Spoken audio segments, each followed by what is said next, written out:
Bismillahirrahmanirrahim. Ingat, karamah itu artinya keajaiban dunia. Keajaiban dunia itu ada 3. Pertama, mukjizat, dan itu hanya dimiliki para nabi dan rasul. Yang kedua, karamah, dan itu dimiliki para wali-wali Allah dari kalangan para ulama dan orang-orang saleh. Dan yang ketiga, sihir, dan inilah yang dimiliki oleh dukun-dukun, bomo dan yang sejenisnya. Lah, Imam Nawawi mengakui banyaknya karamah yang ada pada Syekh Abdul Qadir Jailani. Bahkan ini pun dikatakan oleh Iz bin Abdis Salam, innahu lam tatawa tara karamatu ahadin minal masyayikh illa Syekh Abdul Qadir Jailani, fa inna karamatihi nukilat bitawatur.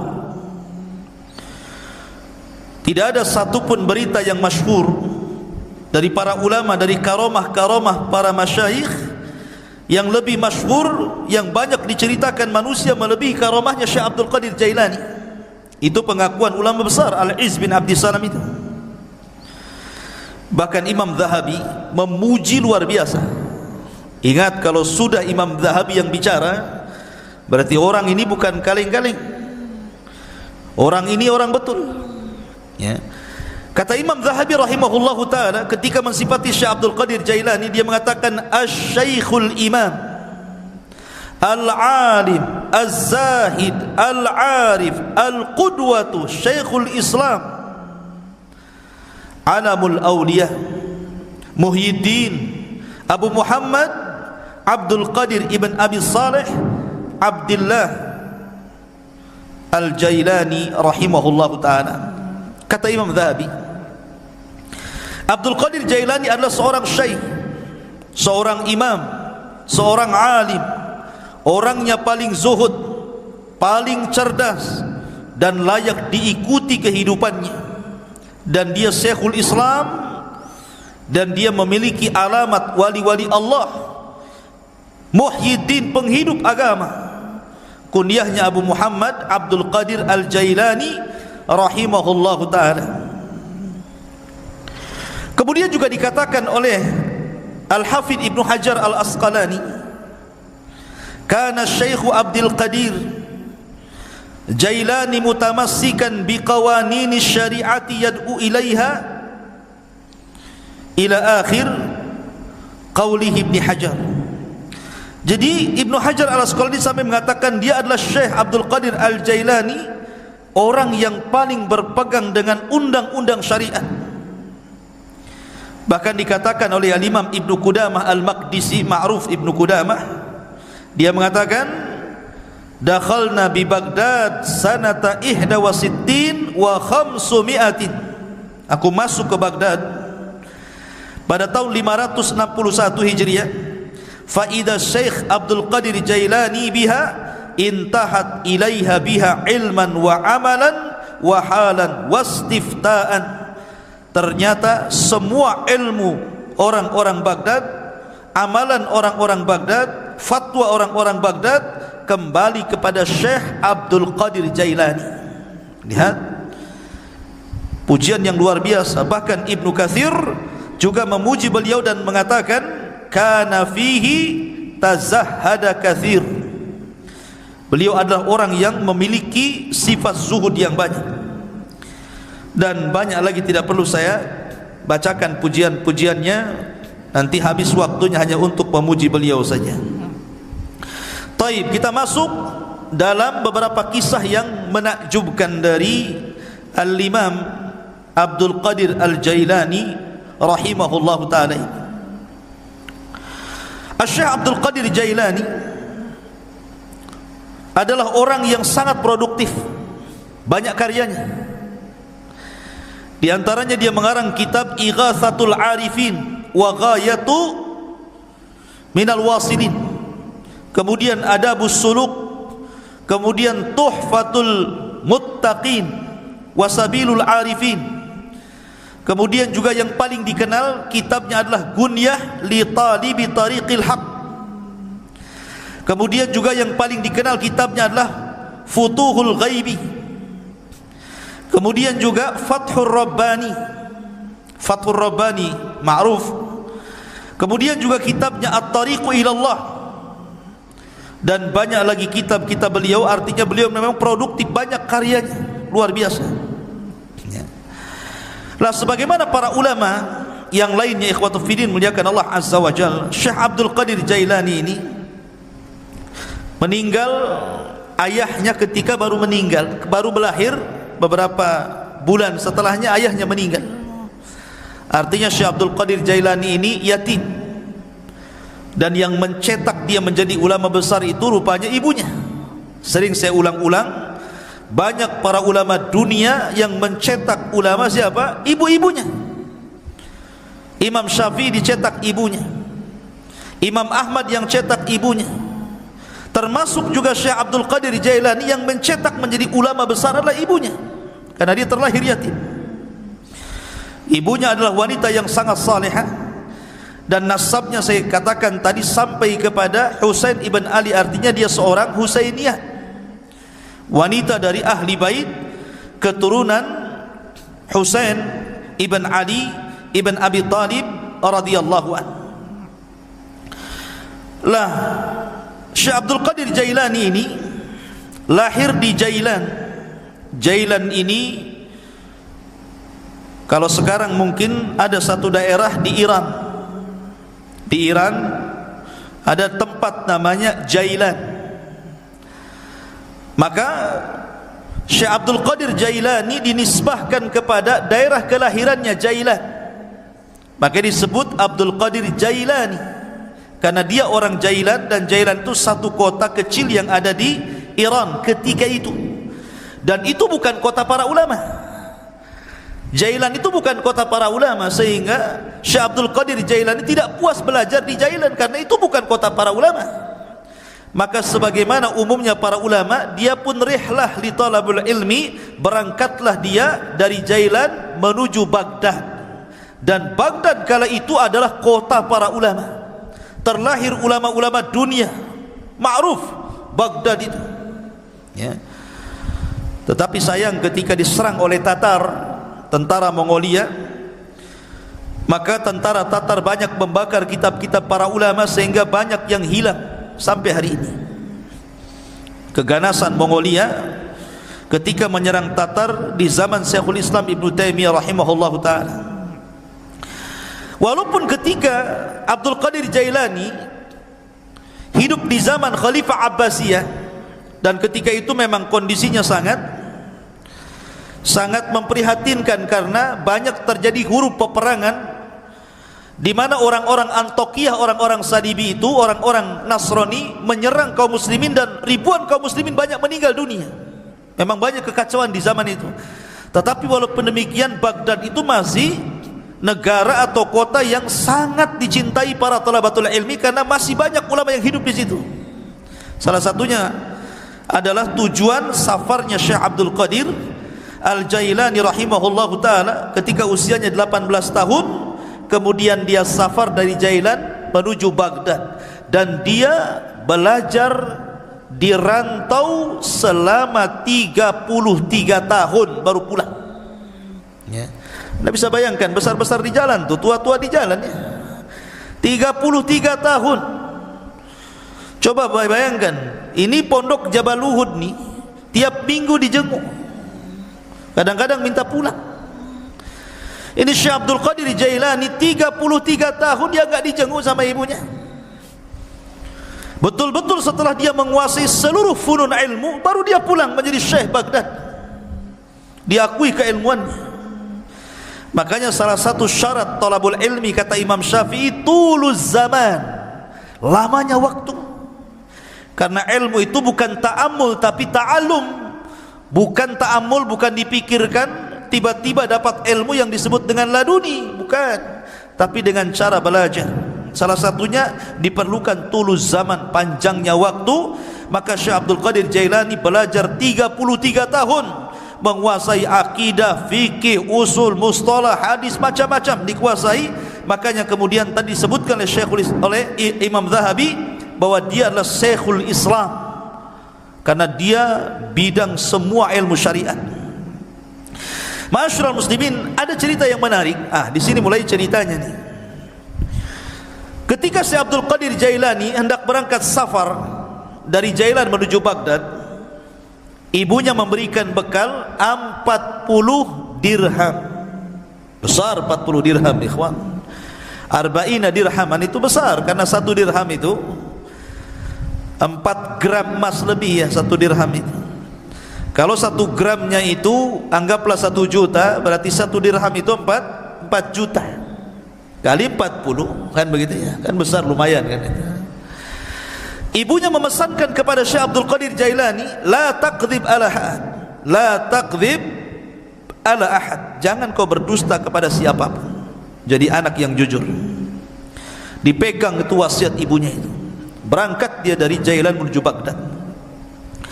Allah takdirkan ketika dia bersama rombongan dengan orang-orang lain yang menuju Baghdad, bersama para pedagang, pokoknya rombongan gitu ya, bersama yang lainnya, Allah takdirkan di tengah jalan dirampok.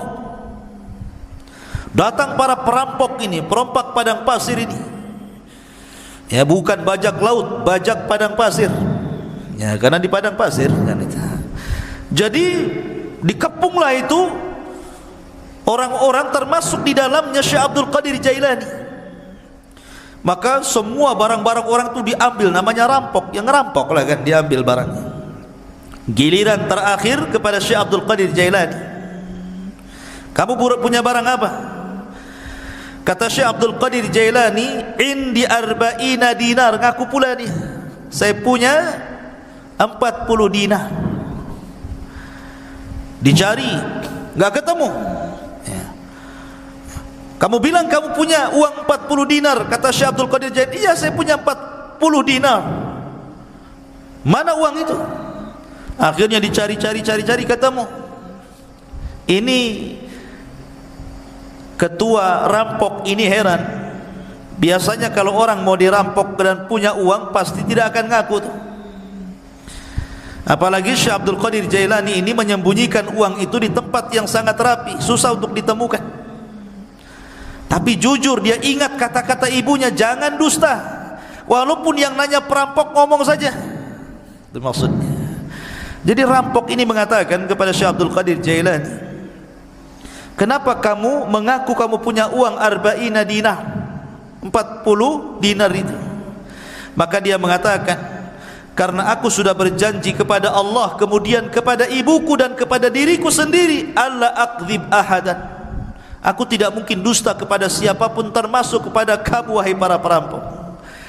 Dari situ tersentuh dari kata-kata Syekh Abdul Qadir Jailani, maka rampok ini seumur hidup tidak pernah menangis. Ketika itu dia meneteskan air mata karena melihat kejujuran Syekh Abdul Qadir Jailani, dan setelah itu dia bertobat dari rampoknya. Perampok tobat karena melihat kejujuran Syekh Abdul Qadir Jailani. Karamah, ikhwan, ya. Ma'asyiral muslimin yang dimuliakan Allah Azza wa Jalla. Kemudian ketika dia sampai saja di kota Baghdad, ingat kota Baghdad itu sekali lagi itu ibu kota, kota yang metropolitan bahasa kita, semua serba mahal, ya. Sementara bekal Syekh Abdul Qadir Jailani ini hanya bisa dimakan beberapa hari dan bulan, tidak bisa bertahan bertahun-tahun. Makanya disebutkan oleh para ulama bagaimana kesabaran Syekh Abdul Qadir Jailani ketika menuntut ilmu, ikhwan. Dijelaskan bahwa gini, jadi disebutkan oleh Al-Hafidh Ibnu Rajab Al-Hambali rahimahullahu ta'ala dalam kitabnya Dhailut Tabaqat Al-Hambali. Jadi Syekh Abdul Qadir Jailani ini karena sudah habis bekal sama sekali, nggak ada yang dimakan. Akhirnya kemudian dia pun selalu datang ke sungai. Jadi sungai itu, di tepi sungai itu biasanya orang-orang pasar. Orang-orang pasar itu kalau tidak laku, maka sayuran-sayuran itu dibuang di tepi sungai itu. Jadi Syekh Abdul Qadir Jailani kalau sudah tutup pasar, dia nunggu di situ. Jadi kalau ada sayur yang dibuang, maka dia kutip, dia bersihkan, dia bawa pulang, dia makan. Sampai suatu ketika memang lapar betul. Maka sebagaimana kebiasaannya, karena ingat dia punya izzah, ya kemuliaan, dia tidak mau meminta siapapun, tidak mau jadi pengemis maknanya. Lah, suatu ketika dia sudah menunggu, rupanya di sungai pun banyak juga orang yang sama seperti dia kelaparannya. Ketika sampai sudah habis sayur yang dibuang itu, karena diambil orang. 3 hari berturut-turut datang ke situ sudah enggak ada, datang ke situ sudah enggak ada. Akhirnya dia 3 hari tidak makan, hanya minum, lemes, hampir mati. Paksalah kemudian dia duduk di majelis Yasin. Lah ketika dia duduk itulah dia sudah lemas, sudahlah, dah pasrah, matilah kan begitu kelaparan. Rupanya ada anak muda datang dari kejauhan masuk ke masjid bawa roti sama daging panggang. Dimakan di hadapan dia, ditengokin. Setiap dia makan roti, Abdul Qadir Jailani yang melihat dari kejauhan ikut mangap juga. Nama orang lapar. Lihat orang makan ikut lapar kan itu kan. Tengok dia makan mangap juga. Tengok dia ngunyah juga. Padahal nggak ada yang dikunyah. Orang lapar seperti Fata Morgana kan itu dilihatnya. Akhirnya anak muda yang makan ini memperhatikan Syekh Abdul Qadir Jailani ini aneh.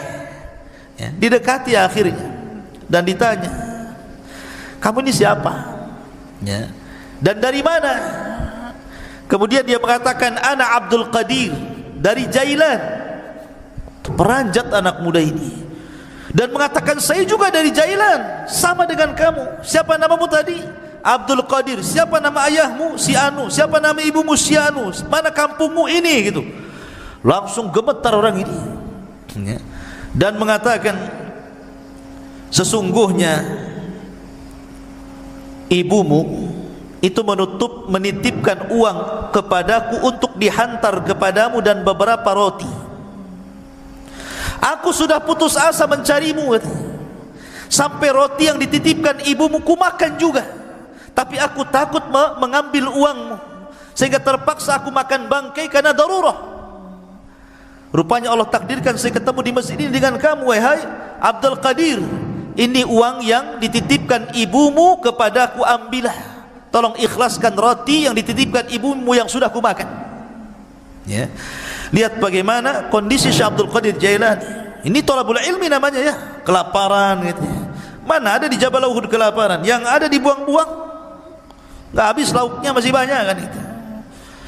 Ya, kenapa? Udah makan nambah lagi di warung. Thalabul ilmi sekarang dipenuhi makanan, bukan dipenuhi ilmu. Di lemarinya bukan kitab, Indomie. Ma'asyiral muslimin yang dimuliakan Allah Azza wa Jalla. Jadi begitulah Syekh Abdul Qadir Jailani rahimahullahu taala kesabaran dalam menuntut ilmu. Ada kisah yang menarik juga ya kawan.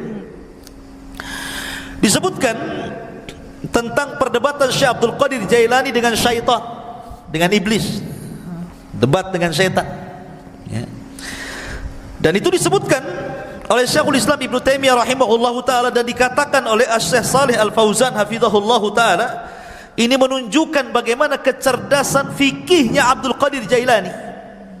Sampai Syekh Shalih Al-Fauzan hafizahullahu taala mengatakan, ini menunjukkan kecerdasan fikihnya Syekh Abdul Qadir Jailani ketika berbantah dengan syaitan. Bagaimana kisahnya?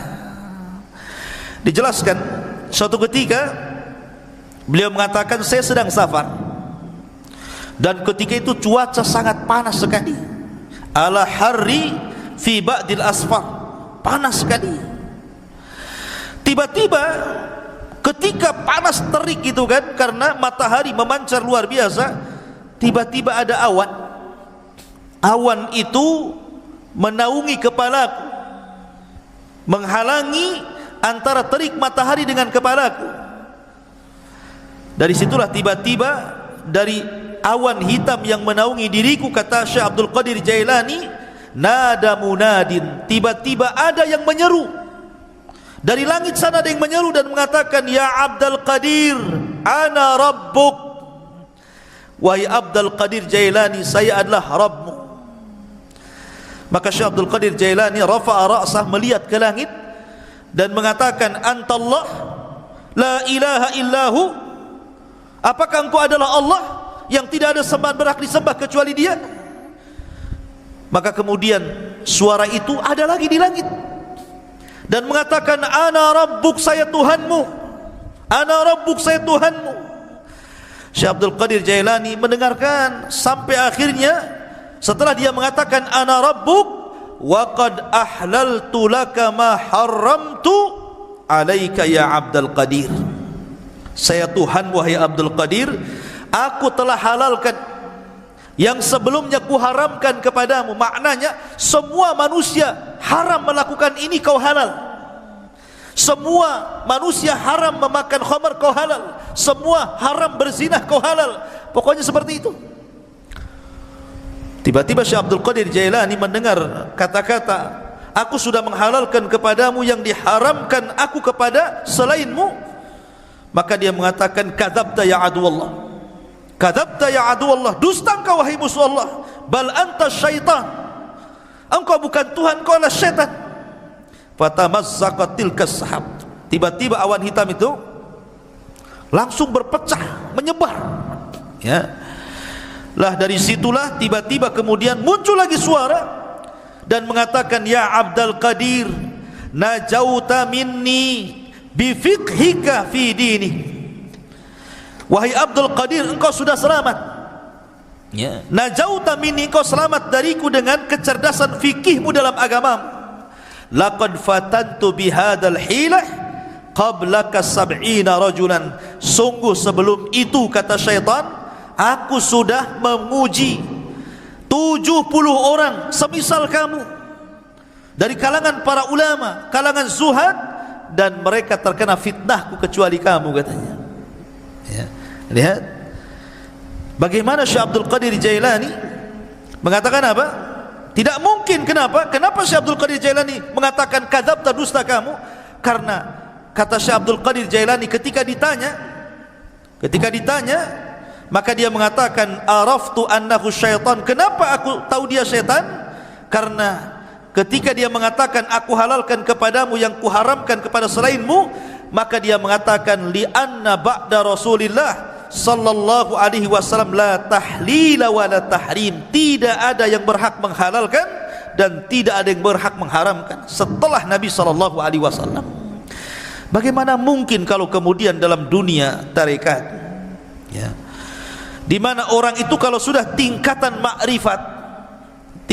makrifat sampai meyakini adanya hululiyah, manunggale gusti, gitu ya, bahwa Allah itu betul-betul menyatu dengan badan, tiba-tiba kemudian seseorang boleh tidak melaksanakan sholat, boleh meninggalkan zakat, boleh meninggalkan puasa, boleh tidak haji, karena alasannya Tuhan sudah menyatu, ana anta anta ana, bahasanya saya kamu, kamu saya, katanya. Bingung dia, mana saya, mana Tuhan, karena menyatu masalahnya, ya.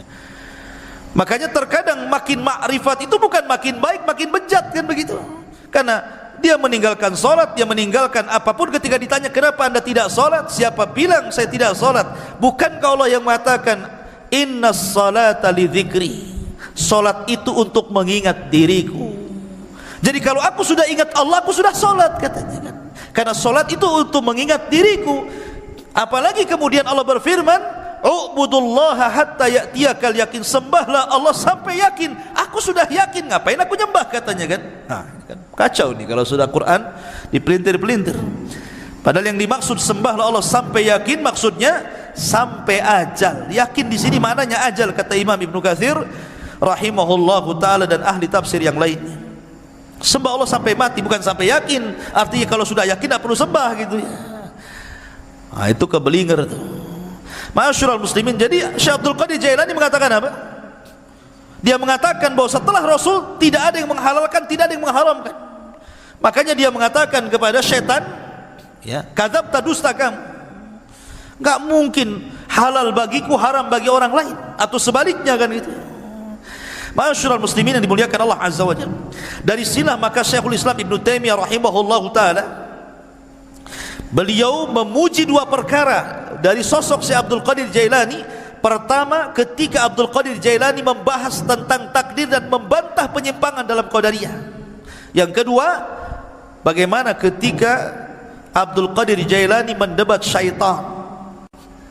Dari sini salah kata Imam Ibn Taimiyah, aku sangat mengagumi Syekh Abdul Qadir Jailani, sebagaimana disebutkan Imam Abdul Qayyim dalam kitabnya Madarijus Salikin fi iyyaka na'budu wa iyyaka nasta'in. Ma'asyiral muslimin yang dimuliakan Allah Subhanahu wa taala, Syekh Abdul Qadir Jailani walaupun dia sudah menjadi ulama besar, tapi dia dikenal keberaniannya, laumata laib, enggak peduli orang dia. Dia tidak takut kecuali kepada Allah. Syekh Abdul Qadir Jailani tidak takut siapapun, sampai kepada penguasa dia tidak takut. Ya. Dan dia suatu ketika salah satu khalifah Abbasiyah itu bernadar, nadarnya seperti ini: saya akan beribadah kepada Allah di waktu di mana manusia tidak ada yang beribadah. Gimana caranya coba? Saya akan beribadah di waktu di mana tidak ada satupun manusia yang beribadah. Kira-kira kapan tuh? Mana bisa? Ya kan? Satu dunia ini manusia pasti ada yang beribadah, kan begitu ya? Enggak di sini ya di sana, enggak di sana di sana, kan gitu ya. Kapan waktunya coba? Mana kita tahu sampai bernadar seperti itu, saya akan beribadah di waktu manusia tidak ada yang beribadah? Mustahil. Ya. Karena setiap detik, setiap menit itu pasti ada orang beribadah di mana-mana. Entah di sini tidak ada, di sana ada, di sana tidak ada, di sana lagi ada. Di Indonesia tidak ada, di Mekah ada, di Mekah tidak ada, di Yaman ada, kan begitu. Sulit kita ini kemudian menentukan waktu di mana manusia tidak beribadah, dia beribadah. Akhirnya para ulama di zaman itu berkumpul memberikan fatwa bahwa khalifah harus bayar kafarah, karena mustahil beribadah di waktu di mana manusia tidak beribadah. Khalifah harus bayar kafarah, kafaratul yamin, puasa 3 hari berturut-turut atau memberi makan 10 fakir miskin. Tiba-tiba Syekh Abdul Qadir Jailani mengatakan, tidak ya, kamu harus tetap beribadah di mana manusia tidak ada satupun yang beribadah dengan ibadah yang sama dengan kamu. Kata khalifah bingung, kenapa Syekh Abdul Qadir Jailani memfatwakan seperti itu? Yang lain mengatakan bayar kafarah, dia pula kau harus tetap melaksanakannya. Kata khalifah, lalu ibadah apa itu? Kalau saya sholat hari ini, di sana sudah ada orang sholat. Kalau saya puasa hari ini, di sana sudah ada orang berpuasa. Kalau saya umpamanya sedekah hari ini, di sana ada orang sedekah. Ibadah yang mana yang tidak bisa kemudian sama waktunya dengan orang lain? Katanya, Syekh Abdul Qadir Jailani, kau harus berangkat ke Mekah, kau umroh. Setelah kau umroh, kamu harus menyempatkan untuk tawaf di saat manusia tidak ada yang tawaf di situ. Ya. Akhirnya dia pun betul-betul umroh. Kemudian dia mendapatkan waktu di mana tidak ada satupun orang yang tawaf. Disitulah dia tawaf. Ya. Kalau kemarin pas ya Ka'bah lagi kosong corona ya, nggak ada orang tawaf gitu ya. Ya. Tapi yang jelas bahwa dari peristiwa ini terkenalah nama Syekh Abdul Qadir Jailani. Dari kasus ini terkenal nama Syekh Abdul Qadir Al-Jailani rahimahullahu ta'ala. Ma'asyiral muslimin yang dimuliakan Allah Subhanahu wa ta'ala, Syekh Abdul Qadir Jailani banyak perkataan emas beliau yang kita bisa petik dari untayan-untayan kata-kata mutiara beliau. Di antaranya beliau mengatakan, tir ilal haqqi bijanahi alkitab was sunnah, terbanglah kau kejar kebenaran dengan 2 sayap Al-Quran dan Sunnah. Kemudian juga beliau mengatakan, akhrijud dunya min qulubikum ila aidikum fa innaha la tadurrukum. Keluarkan dunia dari hati-hati kalian, letakkan di tangan-tangan kalian, karena kalau itu yang kalian lakukan maka dunia tidak membahayakan diri kalian. Itulah zuhud namanya, meletakkan dunia di tangan dan mengeluarkan dari hati. Sebab kalau dunia lenyap, hati tidak terganggu karena dia serahkan kepada Allah Azza wa Jalla. Itulah hakikat zuhud. Walaupun dia kaya, selama kekayaan berada di tangan, hatinya diserahkan kepada Allah. Walaupun harta harus hilang, maka hati tidak mungkin terpikirkan dengan hilangnya harta. Kemudian beliau mengatakan, la tadlimu ahadan walau bisu'i dhannikum fa inna rabbakum la yujawizu dzulma zalimin.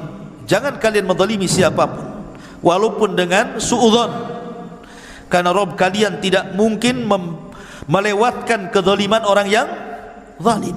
Orang zalim itu terbatas, ya. Tidak mungkin kalau dia menzalimi kemudian betul-betul kita ini mendapatkan kecelakaan sesuai kehendaknya, tidak. Karena kezaliman yang dia lakukan pun sudah dicatat di Lauhil Mahfuz. Bahkan dalam khutbahnya beliau mengatakan, ayyuhan nas, wahai manusia, ya ibna Adam, wahai anak Adam, ish ma syi'ta fid dunya fa innal mauta sayatik. Hiduplah kamu di dunia sesukamu, karena kematian akan mendatangi kamu.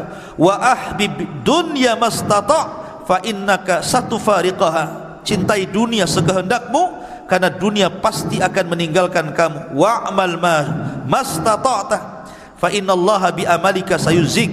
Beramalah semampu kamu, karena sungguhnya Allah dengan amalanmu akan membalas seluruh amalan. Dan banyak kisah-kisah yang menarik, tetapi kalau kita melihat Syekh Abdul Qadir Jailani ini, ikhwan, dia seorang ulama Hambali. Ingat, seorang ulama Hambali. Memang dia itu punya kelebihan, kalau dia berceramah, memang dia seorang orator. Orang itu mudah menangis apabila mendengar kata-kata Syekh Abdul Qadir Jailani. Makanya kalau dia membuka majlis ilmu, majlis taklim itu, yang datang ngaji setiap kali menyampaikan kajian 70,000 rajulin, 70,000 talabatul ilmi, 70,000 para talabatul ilmi itu numplak di masjidnya itu. Coba bayangkan, sekali kajian tuh. Kalau di musim corona ya nggak ada yang ngaji, ya kan? Walaupun tidak di musim corona, siapa kecuali tabligh akbar lah ya, bukan kajian rutin. Kalau kajian rutin berapa orang aja kan itu. Ini setiap ngaji 70,000 numplak di situ, coba bayangkan. Kan ulama luar biasa. Ya, makanya kemudian terlahir para ulama dari Syekh Abdul Qadir Jailani. Dan banyak para ulama sezaman dia mengambil akhlaknya, mengambil petuahnya, dan dia pun melahirkan ulama-ulama dunia setelahnya. Tetapi para pengikut setelahnya sampai hari ini banyak yang gulu ekstrim, melampaui batas, bahkan memuji Syekh Abdul Qadir Jailani melebihi kapasitas dia sebagai manusia. Bahkan ada yang sampai menuhankan, naudzubillah, ya, sampai menuhankan Syekh Abdul Qadir Jailani. Dia manusia, dia ulama, sama dengan ulama-ulama yang lainnya, karyanya banyak. Terkadang orang-orang yang mengkultuskan Syekh Abdul Qadir Jailani, dia sendiri tidak paham siapa Abdul Qadir Jailani, bagaimana karya-karyanya, bagaimana pengetahuannya, bagaimana pendapat-pendapat dia seputar solat, seputar zakat, seputar puasa, muamalah. Kadang nggak paham, ya. Dia hanya terbawa cerita orang, terkadang cerita khurafat-khurafat yang ditimbulkan yang tidak ada sanad kepada beliau, akhirnya mengkultuskan dan sampai menuhankan, naudzubillah. Ingat bahwa manusia tetaplah manusia.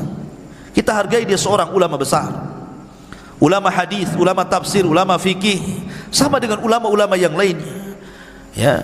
Dan kita mendoakan rahimahullah, semoga Allah merahmati Syekh Abdul Qadir Al-Jailani. Apalagi nasab beliau memang dua-duanya keturunan Hasan dan Husain, dari jalur bapaknya Hasan dan dari jalur ibunya adalah Husain. Dan kita tidak menafikan banyaknya karamah dari Syekh Abdul Qadir Jailani. Dan sekali lagi bahwa beliau sangat terpengaruh dengan pemahaman Al-Imam Abu Hamid Al-Ghazali. Ini kisahnya juga sangat menarik, insyaallah nanti kita akan kisahkan beliau. Dan beliau adalah salah satu guru juga dari Syekh Abdul Qadir Al-Jailani rahimahullahu taala. Subhanakallahumma bihamdika asyhadu an la ilaha illa anta astaghfiruka wa atubu ilaik. Allahu ta'ala. Assalamualaikum warahmatullahi wabarakatuh.